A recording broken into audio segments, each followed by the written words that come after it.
Hi all. അപ്പോൾ നമുക്ക് കുറച്ച് കൂർഗ് വിശേഷങ്ങൾ കണ്ടാലോ? അപ്പോൾ ഞങ്ങൾ റിപ്പബ്ലിക് ഡേ ആയിട്ട് അടുപ്പിച്ച് ഒരു 3 ദിവസം ലോങ് ലീവ് ഉണ്ടായിരുന്നല്ലോ. അപ്പോഴാണ് ഞങ്ങൾ കൂർഗ് പോയത്.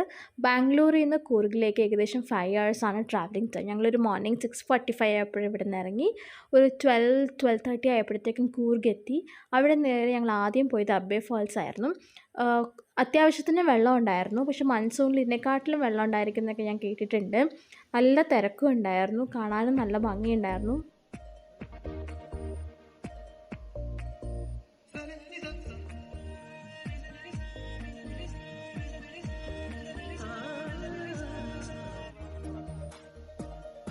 അവിടെ ഒരുപാടൊന്നും നടക്കാനില്ല കേട്ടോ, കുറച്ച് നടക്കാനുള്ളൂ. അപ്പോൾ ഞങ്ങൾ ഫാൾസൊക്കെ കണ്ടിട്ട് അവിടെ നേരെ ഇറങ്ങി ഞങ്ങൾ റൂമിലോട്ട് പോയി.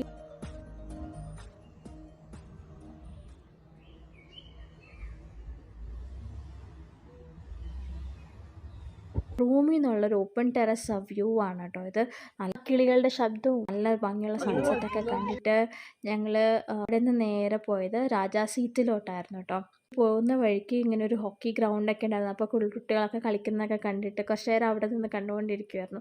അതിനുശേഷം ഞങ്ങൾ നേരെ രാജാ സീറ്റിലോട്ട് പോയി. അപ്പോൾ അതിനടുത്ത് തന്നെ ഒരു എക്സിബിഷൻ സ്റ്റോളൊക്കെ ഉണ്ടായിരുന്നു. അവിടെ കുറേ ഫുഡ് സ്റ്റോൾസ് ഉണ്ടായിരുന്നു, ഗെയിം സ്റ്റോൾസ് ഉണ്ടായിരുന്നു, സീഡ്സിൻ്റെ സ്റ്റോൾസ് ഉണ്ടായിരുന്നു, സാപ്ലിങ്സിൻ്റെയൊക്കെ.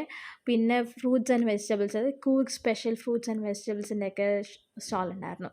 അപ്പോൾ അവിടെ നമ്മുടെ കോഫി, പെപ്പർ ഒക്കെ ഉണ്ടായിരുന്നു. അവിടെ ഞങ്ങൾ കുറച്ച് പൈനാപ്പിൾ കഴിച്ചായിരുന്നു, പിന്നെ കുറച്ച് ഗെയിംസ് കളിച്ചായിരുന്നു, പിന്നെ ഒരു 2-3 വെജിറ്റബിൾസിൻ്റെ സീഡ്സും കൂടെ മേടിച്ചായിരുന്നു വീട്ടിൽ വന്ന് നടാനായിട്ടേ. നേരെ പോയത് രാജാ സീറ്റിലോട്ടാണ് കേട്ടോ. അപ്പോൾ അതിൻ്റെ എൻട്രൻസ് ഫീ എന്ന് പറയുന്നത് 20 per person ആണ്. അവിടെ ചെന്നപ്പോഴത്തേക്കും അവിടെ ഫുൾ ഫ്ലവേഴ്സ് വെച്ച് ഡെക്കറേറ്റ് ചെയ്തിട്ടുള്ള കുറേ സംഭവങ്ങളുണ്ട്. ഇത് കണ്ടോ, അവിടുത്തെ ഒരു ടെമ്പിളാണ്. അവരിങ്ങനെ ഫ്ലവേഴ്സ് വെച്ച് അതിൻ്റെ മോഡലാണ് ഇതേപോലെ ചെയ്തേക്കുന്നത്. പിന്നെ ഇങ്ങനെ ഒരു ആൺകുട്ടി പെൺകുട്ടി അങ്ങനെയൊക്കെ ഉണ്ടായിരുന്നു. പിന്നെ ഞങ്ങൾ ഡിന്നറൊക്കെ കഴിച്ചിട്ട് റൂമിലോട്ട് പോയി. ഇപ്പോൾ റൂമിൽ നിന്നുള്ള നൈറ്റ് വ്യൂ ആണ് കേട്ടോ ഇത്. നല്ല നിലാ വെളിച്ചത്തിലൊക്കെ ഇരുന്ന് കുറേ നേരം കഥയൊക്കെ പറഞ്ഞിട്ട് ഞങ്ങൾ കിടന്നുറങ്ങി. ഇത് നെക്സ്റ്റ് ഡേ മോർണിംഗ് ഞങ്ങളുടെ ഓപ്പൺ ടെറസിൽ നിന്നുള്ള വ്യൂ ആയിട്ടോ. അത് ഭയങ്കര നല്ലതായിരുന്നു. അവിടെ നേരെ താഴത്തെ ഗാർഡനൊക്കെ കണ്ടിട്ട് ഞങ്ങൾ ആ റൂം ചെക്കൗട്ട് ചെയ്തിട്ട് മണ്ടൽപ്പട്ടിക്ക് പോയി. മണ്ടൽപ്പട്ടിയുടെ സ്റ്റാർട്ടിങ് പോയിന്റ് എന്ന് പറഞ്ഞാൽ ഞങ്ങൾ റൂമിൽ നിന്ന് ഭയങ്കര അടുത്താട്ടോ. കുറേ ജീപ്സ് ഇങ്ങനെ ട്രിപ്പ് അടിച്ചിട്ട് തിരിച്ചു വരുന്ന ജീപ്സ് ഉണ്ടാവും. അപ്പോൾ അവരവിടെ നമ്മൾ സംസാരിച്ചിട്ട് അല്ലെങ്കിൽ ബാർഗെയിൻ ചെയ്തിട്ട് നമുക്ക് ജീപ്പ് ഹയർ ചെയ്യാം. പെർ റൈഡ് 2500 ആണ്. അപ്പ് ആൻഡ് ഡൗൺ ഒരു 19 kilometers ഉണ്ടെന്നാണ് പുള്ളി പറഞ്ഞത്. മുകളിലേക്ക് ഒരു 1/2 hour, താഴേക്ക് ഒരു 1/2 hour. പിന്നെ നമുക്ക് അവിടെ കുറച്ച് നേരം ടൈം സ്പെൻഡ് ചെയ്യാനും ഡ്രൈവർ അവിടെ തന്നെ വെയിറ്റ് ചെയ്യും പാർക്കിങ്ങിനകത്ത്. കുറേ കാർസും പോകുന്നുണ്ടായിരുന്നു. അങ്ങനെയുള്ള SUV ഒക്കെ പോകുന്നതായിരിക്കും നല്ലത്, കാറിന് പണി കിട്ടാതിരിക്കാനായിട്ട്. നല്ല വ്യൂസൊക്കെ ഉണ്ടായിരുന്നു. അത്യാവശ്യം ഓഫ് റോഡൊക്കെ ആയിരുന്നു.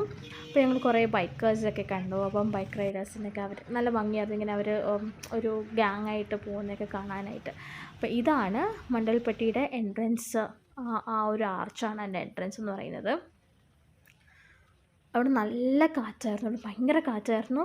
അതേപോലെ തന്നെ നല്ല വ്യൂ ഉണ്ടായിരുന്നു കാണാനായിട്ട്. അവിടെ നേരെ വഴി പോവാതെ തന്നെ ഞാനും ആ കാറ്റത്ത് എനിക്ക് കൺട്രോൾ ചെയ്യാൻ പറ്റും, ഞാനും ചെറുതായിട്ടൊന്ന് വീണായിരുന്നു. നല്ല വ്യൂ ആണിത്, നല്ല പ്ലീസിങ് ആയിട്ടുള്ള വ്യൂ ആണ്. ഞങ്ങൾ പോയപ്പോൾ തന്നെ ഒരു 10 മണി എന്തായിരുന്നു. പക്ഷെ വെയിലുണ്ടെങ്കിലും നമുക്കത് അത്രയും ചൂട് അനുഭവപ്പെട്ടില്ല. അങ്ങനത്തെ ഒരു ക്ലൈമറ്റ് ആയിരുന്നു, കാരണം നല്ല കാറ്റുള്ളതുകൊണ്ട്. തണുത്ത കാറ്റായിരുന്നു അത്. അവിടെ ഞങ്ങൾ നേരെ പോയത് ഡൊബാരെ എലിഫൻറ്റ് ക്യാമ്പിലോട്ടാണ്. അപ്പോൾ എലിഫൻറ്റ് ക്യാമ്പിൽ പോകാനായിട്ട് 2 വഴി ഉണ്ടായിരുന്നു. ഒന്നെന്ന് പറയുന്നത് ഒരു ഹൈവേ വഴിയും, വേറൊരെണ്ണം ഇങ്ങനെ മലയ്ക്കൂടെ ഹില്ലി വഴിയുമാണ്. പക്ഷെ നല്ല റോഡായിരുന്നു. അപ്പോൾ ഞങ്ങൾ രണ്ടാമത്തെ ഹില്ലി റോഡാണ് ഇവിടെ ചൂസ് ചെയ്യുക. അപ്പോൾ 2 സൈഡ് നല്ലൊരു 10 kilometer അടുത്തോളം നല്ല വ്യൂ ആയിരുന്നു കാണാനും. അതൊക്കെ കണ്ട് ഞങ്ങളിങ്ങനെ പോകായിരുന്നു.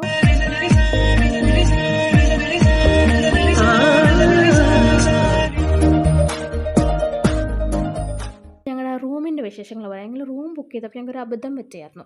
ഞങ്ങൾ ആദ്യമേ ഒരു റൂം ബുക്ക് ചെയ്ത് മേക്ക് മൈ ട്രിപ്പ് വഴിയാട്ടോ ബുക്ക് ചെയ്ത്. എന്നിട്ട് അവിടെ ചെന്നപ്പോഴത്തേക്ക് ഞങ്ങൾ വിളിച്ചു ചോദിച്ചപ്പോൾ അവർ പറഞ്ഞു അങ്ങനെ റൂമേ ഇല്ല, ക്ലോസ് ചെയ്തെന്നാണ് പറഞ്ഞത്. പിന്നെ മേക്ക് മൈ ട്രിപ്പിനോട് വിളിച്ചു, കസ്റ്റമർ കെയറിൽ വിളിച്ചപ്പോൾ ആയിരുന്നു നമ്മൾ കുറേ ഹെൽപ്പ് ചെയ്തു. പക്ഷെ എന്നിട്ട് അവർ റൂം കണ്ടുപിടിച്ചു തന്നു. എന്നാലും ലോങ് ലീവ് ആയതുകൊണ്ട് തന്നെ എല്ലാ റൂമും ഓൾമോസ്റ്റ് ഫുള്ളായിരുന്നു. പക്ഷെ ഞങ്ങൾക്ക് ഇഷ്ടപ്പെട്ടില്ലായിരുന്നു റൂമൊന്നും. പിന്നെ ഞങ്ങൾ അവിടെ ചെക്കൗട്ട് ചെയ്തിട്ട് അബേ ഫാൾസിന് തിരിച്ചു വരുന്ന വഴി ഞങ്ങൾ തന്നെ കണ്ടുപിടിച്ച റൂമായിരുന്നു കേട്ടോ അത്. നല്ല റൂം കിട്ടി. അപ്പം ഈ പോകുന്ന വഴിക്ക് തന്നെ കാണുന്ന പോലെ തന്നെ നല്ല ഭംഗിയായിരുന്നു. പിന്നെ അടുത്തൊരു എസ്റ്റേറ്റ് ഉണ്ടായിരുന്നുകൊണ്ട് നല്ല നീറ്റായിട്ട് അവർ മെയിൻറ്റെയിൻ ചെയ്തിട്ടുണ്ടായിരുന്നു. ഡൊബാരെ എലിഫൻറ്റ് ക്യാമ്പിനകത്ത് പോകുന്നത് നമ്മളൊരു ഈ കാവേരി റിവർ ക്രോസ് ചെയ്തിട്ട് വേണം പോകാൻ. സോ അവിടെ കുറേ ഇങ്ങനെ സിമൻറ്റ് ചാക്കൊക്കെ ഉണ്ടാവും. കുറച്ച് സ്ലോ ആയിട്ട് നടക്കണം കേട്ടോ. അങ്ങനെ വഴുക്കില്ല എന്നാലും. അവിടെ കാവേരി റിവർ ക്രോസ് ചെയ്യുമ്പോഴത്തേക്കും ഒരു എൻട്രൻസ് ഫീ ഉണ്ടാവും, പെർ പേഴ്സൺ 100. അത് ക്രോസ് ചെയ്ത് അത് കൊടുത്തിട്ട് ചെല്ലുമ്പോഴാണ് ഈ എലിഫൻറ്റ് സ്റ്റേബിളൊക്കെ ഉണ്ടാവുക. നല്ല നീറ്റായിട്ട് മെയിൻറ്റെയിൻ ചെയ്തിട്ടുണ്ട്. അങ്ങനെ സ്മെല്ലോ ഒന്നുമില്ല, കാണാനും നല്ല നീറ്റായിട്ട് അവർ മെയിൻറ്റെയിൻ ചെയ്തേക്കുന്നത്.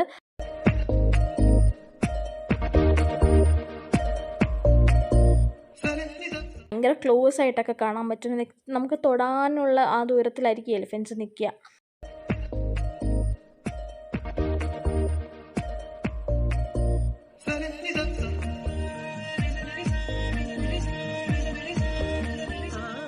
ഞങ്ങൾ പോയത് എലിഫൻറ്റിന് ഫുഡ് കൊടുക്കുന്ന ടൈമായിരുന്നു. അപ്പോൾ അവർ കൊടുക്കുന്നത് വെച്ചാൽ വൈക്കോൽ വെച്ചിട്ട് അതിൻ്റെ ഉള്ളിൽ നെല്ല് വെച്ച് അത് പൊതിഞ്ഞ് കൊടുക്കുക കേട്ടോ ചെയ്യുന്നത്. വേണമെങ്കിൽ നമുക്കും കൊടുക്കാം, അവരോട് ചോദിച്ചാൽ തരും. അതിന് ഒരു 50 റുപ്പീസ് എന്തോ മേടിക്കും. ഓപ്പണിംഗ് ആൻഡ് ക്ലോസിങ് ടൈം ഉണ്ട് കേട്ടോ. മോർണിംഗ് 9:30 to 11 ശേഷം ഓപ്പൺ ആവുന്നത് 4:30 to 7. ഈ ടൈമിൽ പോയാൽ നമുക്ക് എലിഫൻറ്റ്സിനെ ഫീഡ് ചെയ്യുന്നതും ഇങ്ങനെ വെള്ളം കുടിക്കാൻ പോകുന്നതൊക്കെ ഇറങ്ങുന്നതൊക്കെ കാണാൻ പറ്റുള്ളൂ.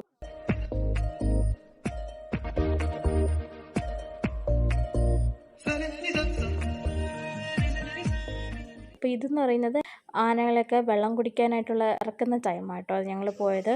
അപ്പോൾ അത് കാണാൻ തന്നെ നല്ല ഭംഗിയുണ്ടായിരുന്നു.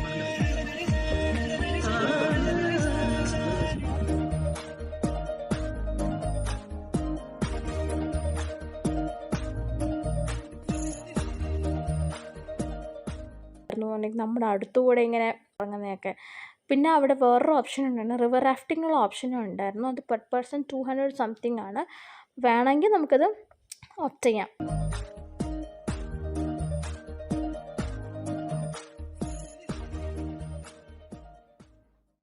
ഈ ക്യാമ്പിൻ്റെ പുറത്ത് തന്നെ കുറേ ഷോപ്സ് ഉണ്ടാകും കേട്ടോ. Homemade wines, chocolate, tea powder, coffee powder, അങ്ങനെ ഇഷ്ടംമാതിരി ഉണ്ടായിരുന്നു. ഞങ്ങൾ എല്ലാ സ്ഥലത്ത് പോയാലും ഒരു ഫ്രിഡ്ജ് മാഗ്നറ്റ് കളക്ട് ചെയ്യുന്നൊരു ശീലമുണ്ട്. അപ്പോൾ ഞങ്ങൾ അത് മേടിച്ചു, കുറച്ച് ടീ ലീവ്സ് മേടിച്ചു, കോഫി പൗഡർ മേടിച്ചു, ഹോം മെയ്ഡ് ചോക്ലേറ്റ് മേടിച്ചു, പിന്നെ കുറച്ച് വൈനും മേടിച്ചിട്ടുണ്ടായിരുന്നു. അവിടെ കുറേ കടയുണ്ട്. ഓൾമോസ്റ്റ് എല്ലാ കടകളിലും മലയാളീസാണ്. നമ്മൾ കുറച്ചൊക്കെ ബാർഗെയിൻ ചെയ്തിട്ട് മേടിക്കുക കേട്ടോ. കുറേ കളക്ഷൻസ് ഉണ്ടാകും. ചോക്ലേറ്റ്സ് തന്നെ കുറേ ഫ്ലേവേഴ്സ് ഉണ്ടാകും. വൈനിൽ കുറേ ഫ്ലേവേഴ്സ് ഉണ്ട്. അതിൻ്റെ ഫെർമെൻറ്റേഷൻ ടൈമിനനുസരിച്ചായിരുന്നു അതിൻ്റെ ഓരോ പ്രൈസും. സോ അതൊക്കെ ജസ്റ്റ് ചെക്കൗട്ട് ചെയ്യുക. അപ്പോൾ ഞങ്ങളൊരു ഈവനിങ് 7 ആയപ്പോഴത്തേക്കും എലിഫൻറ്റ് ക്യാമ്പിൽ നിന്ന് ഇറങ്ങി. ഞങ്ങൾക്കൊരു ആക്ച്വലി നിസർഗധാമ ഡിയർ പാർക്കിലും കൂടെ പോകാനുള്ള പ്ലാൻ ഉണ്ടായിരുന്നു. പക്ഷേ നല്ല ലേറ്റ് ആയതുകൊണ്ട് തന്നെ ഞങ്ങൾ പോയില്ല.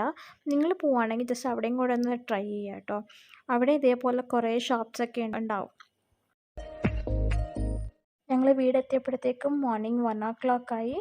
അപ്പോൾ ഇതേപോലത്തെ വീഡിയോസൊക്കെ ഇഷ്ടമാണെങ്കിൽ ചാനൽ സബ്സ്ക്രൈബ് ചെയ്യുക. അപ്പോൾ താങ്ക്സ് ഫോർ വാച്ചിങ്. ബൈ.